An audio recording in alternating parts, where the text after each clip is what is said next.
The restaurant's private dining room buzzed with congratulations.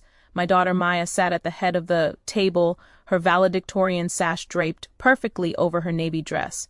Extended family members filled the space, their phones out to capture what should have been a celebration of her academic achievements. I watched from my seat near the middle of the table as relatives praised Ma's accomplishments, 4 years of maintaining a perfect grade point average while working part-time, a full scholarship to medical school starting in the fall, and recognition from the university president during the ceremony that afternoon.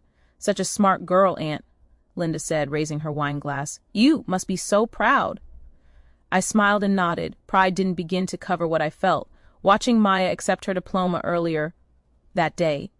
She'd worked harder than anyone I knew, balancing coursework with her job at the campus library, never complaining about the long hours or difficult exams. My mother sat at the opposite end of the table, her posture rigid. She'd barely spoken to Maya during the ceremony, offering only a brief nod when we arrived at the restaurant. My father sat beside her, checking his phone intermittently. The waiter brought out the main courses. Conversation shifted to Mia's plans for medical school, her intended specialty, and the competitive program she'd been accepted into. Uncle James asked detailed questions about her research project, genuinely interested in her work on cardiac regeneration. She gets her intelligence from our side of the family, my mother announced suddenly. The table quieted, though intelligence doesn't pay bills.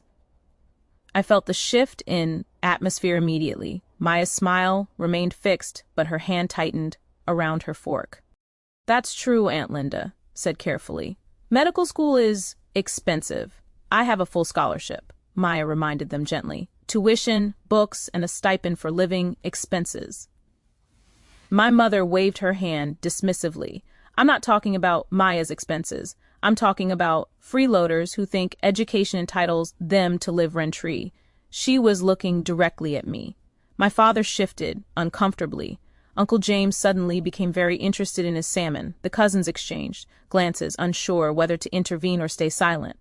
Mom, I said quietly, this is Maya's celebration dinner, which makes it the perfect time to discuss adult responsibilities, she continued. Her voice carried that particular tone I'd heard throughout my childhood, the one that brooked no disagreement. You're 42 years old. You have a college degree, yet you still live in our house, contributing nothing.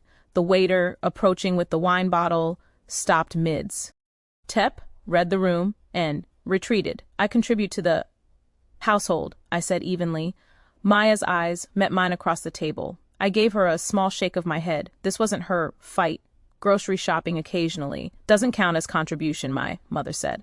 Your father and I have been discussing this. We've been more than generous, allowing you to live rent-free while you raise Maya. But she's graduated now. She'll be moving to her medical school housing. There's no reason for you to continue taking advantage of our generosity. Aunt Linda set down her fork. Maybe this conversation should happen privately. Why? My mother's eyebrow arched. We're all family here. Everyone should understand the situation. No more free living. Starting tomorrow, you'll pay market rent or find somewhere else to go. Uncle James cleared his throat. What's market rent in your neighborhood now? $2,800 a month, my father said, quietly. He looked uncomfortable. Tea didn't contradict my mother. That's fair for the area. I reached for my water glass, taking a slow sip. Maya had gone, very still, her valedictorian sash suddenly seeming like a mockery against the tension filling the room. That seems reasonable, Aunt Linda said, though her tone suggested she was trying to diffuse the situation rather than agreeing. Everyone should contribute to household expenses. Exactly, my mother said. We've carried the financial burden long enough. 42 years old and never owned property, never built equity, living off family charity. The cousins stared at their plates. Uncle James signaled the waiter for more wine. I think that's fair, my father added, finding his voice. You've had plenty of time to get established. Maya's success proves we provided a good home. But it's time for you to stand on your own feet. I sat down my water glass carefully. The leather portfolio I'd brought sat beside my chair. I'd planned to give it to Maya after dinner, filled with documents, about the trust fund her grandmother had left for her education, but it contained other papers too. "You're right," I said. My mother looked surprised that I'd agreed so easily. "This is the perfect time to discuss property and financial responsibilities." I pulled the portfolio onto my lap and opened it. The documents inside were organized with colored tabs, everything in order. I'd always been meticulous about paperwork. "Since we're discussing rent and property ownership," I continued, pulling out the first set of papers, "I think everyone should understand the complete financial situation." My mother's eyes narrowed. "What are you talking about?" "The house you're currently living in," I said. "The 4-bedroom colonial at 847 Maple Street. You want to charge me $2,800 a month in rent?" "It's our house," my father said. "We've owned it for 30 years." I slid the first document across e-table. Uncle James picked it up, his eyes scanning the text. His expression changed immediately. "This is a property deed," he said slowly, "dated 15 years ago." "Let me see that," my mother demanded, snatching the paper from his hands. Her face went pale as she read. "What does it say?" Edlinda asked. I pulled out another document. "15 years ago, when you were facing foreclosure, you came to me. You asked for help. I had just received my inheritance from Grandma Patricia, $240,000. The table had gone completely silent. Maya's eyes were wide, watching the scene unfold. "You used that money to save our house," my father said. "We paid you back." "You paid back $70,000 over 3 years, I corrected. "Then the payment stopped. You said business was slow and you needed time." I said it was fine. We were family. My mother's hand trembled slightly as she held the deed. "This doesn't mean anything." "It means everything," Uncle James said, still reading over her shoulder. "This deed transfers ownership. Full ownership. You didn't just loan them money. You bought the house." I pulled out more documents, bank statements showing the mortgage payments I'd been making for 15 years, property tax receipts in my name, insurance policies listing me as the owner, every piece of paper meticulously filed and documented. "When you couldn't pay me back," I explained, "we agreed to a different arrangement. You transferred the deed to me. In exchange, you could live there rent-free. The agreement was clear. I would cover the mortgage, taxes, and insurance. You would maintain the property." It seemed like a fair solution that kept everyone housed. Aunt Linda leaned forward to see the documents. "You've owned their house for 15 years. The mortgage will be paid off in 3 more years," I said. "I've been making payments of $1,800 monthly, plus property taxes of about $6,000 annually, plus insurance over 15 years. That's roughly $430,000. I've invested in that property." My mother's face went from pale to red. "You never told anyone. You asked me not to," I reminded her. "You said it would be embarrassing if people knew you'd lost the house. I respected your privacy." My father stared at the documents spread across the table. You assumed I was living off your charity," I finished, "when actually I've been providing housing for you while raising my daughter and working full-time as a database administrator. I work remotely, which is why I'm always home, not unemployed, not freeloading, working." Maya's expression shifted from shock to something else.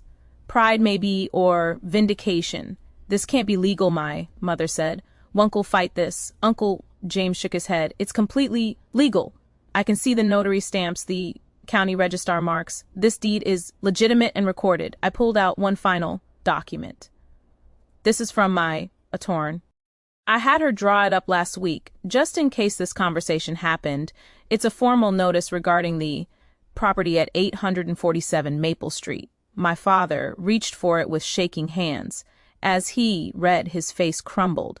"What does it say?" my mother demanded. "It's an eviction notice," he whispered. 30 days to vacate the property." The dining room erupted. Aunt Linda gasped. A cousin started talking over each other. Uncle James held up his hands for quiet.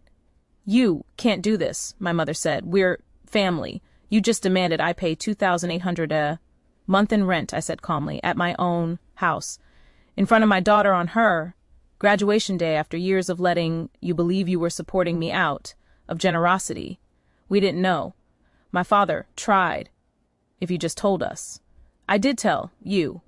I said every year when I filed taxes, every time the insurance needed renewing, every conversation about the property you chose not to acknowledge it because it was more comfortable to see me as dependent on you.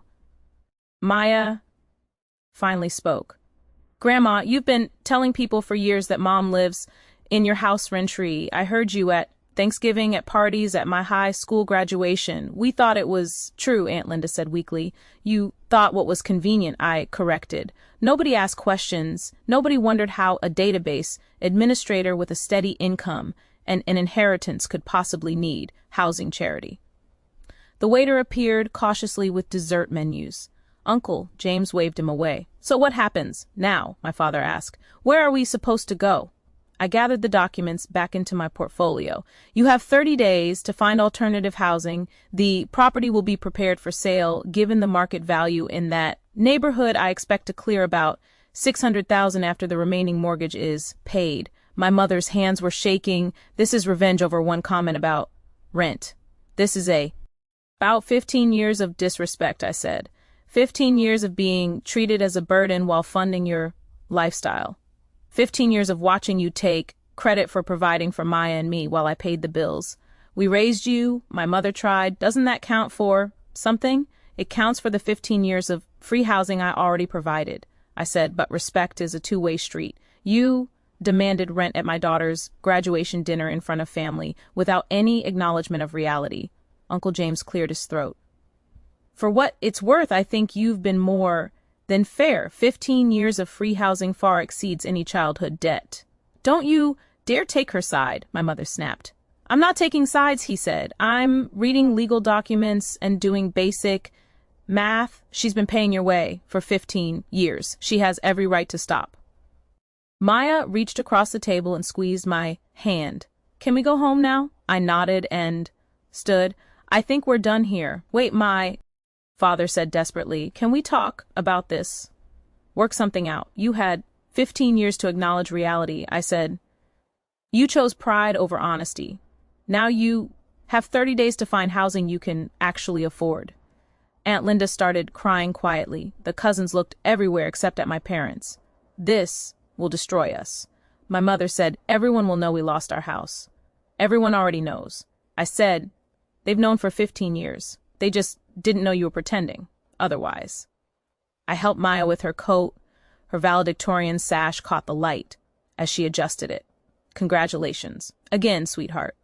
Uncle James said to her, you earned everything you achieved. Thank you, Maya said, and thank you for always treating my mom with respect. We walked out of the restaurant together. Behind us, I could hear my mother's voice rising, my father trying to calm her, Aunt Linda attempting to mediate in the parking lot. Maya turned to me. Why? Oh, you really own the house? I really own the house, I confirmed. And you've been paying for everything this whole time? Everything? She hugged me tightly. Why didn't you ever say anything? Because they're still my parents, I said. And I hoped eventually they'd see me clearly without needing to be forced into it. But they didn't. No, they didn't. We drove home in comfortable silence. The house at 847 Maple Street sat dark when we pulled into the driveway.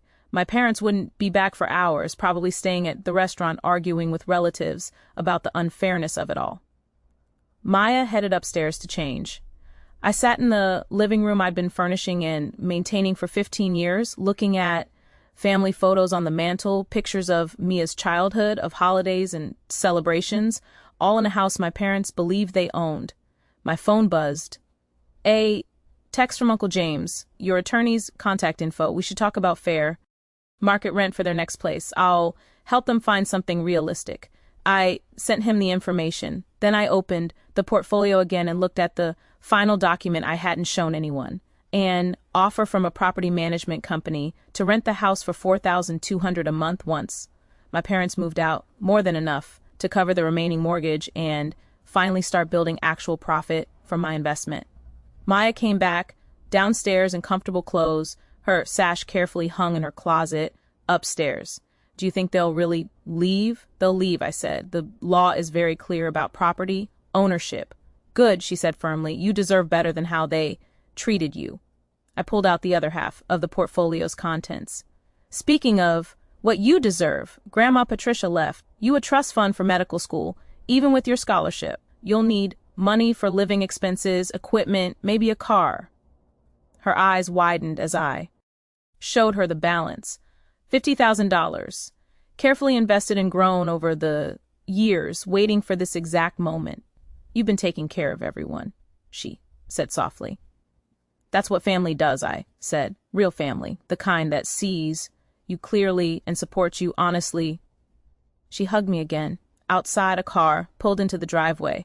My parents, home earlier than expected. I watched through the window as they sat in their car, neither moving to get out. Tomorrow, I'd call my attorney and begin the formal eviction process. Tonight, I'd celebrate my daughter's achievements in the house I'd worked 15 years to maintain.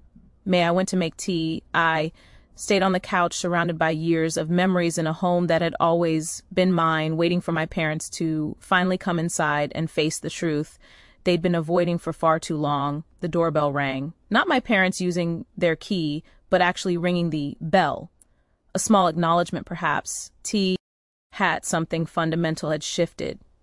I went to answer it, ready for whatever conversation came next, secure in the knowledge that I'd done nothing wrong.